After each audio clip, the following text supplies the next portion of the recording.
এক ভক্ত মহিলা শ্রীমৎ স্বামী ভূতেশানন্দজি মহারাজকে একদিন বলছেন, কিছুদিন আগে ট্রেনে যাচ্ছিলাম। ট্রেন তখন উত্তরপ্রদেশের মধ্য দিয়ে তীব্র গতিতে ছুটছে। হঠাৎ ইঞ্জিনের গোলমাল হওয়ায় ট্রেন থেমে গেল। কিছুতেই আর স্টার্ট নিচ্ছে না।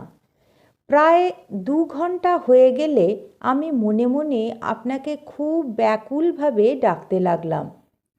কিছুক্ষণ পরে ট্রেন চলতে শুরু করলো। বাবা, আপনি কি আমার প্রার্থনা শুনতে পেয়েছিলেন?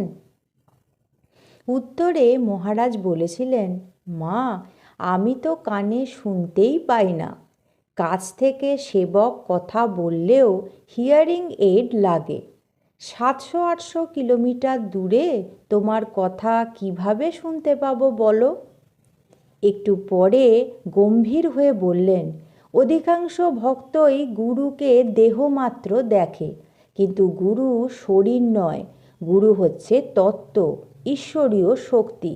যে আধারে তা প্রকাশিত হয় তাকে আমরা গুরু বলে নির্দেশ করে থাকি মাত্র।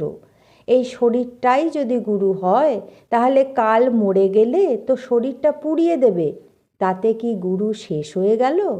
প্রকৃতপক্ষে গুরুর মৃত্যু হয় না। আধ্যাত্মিক শক্তিরূপে তা শিষ্যের অন্তরে কাজ করে যায়।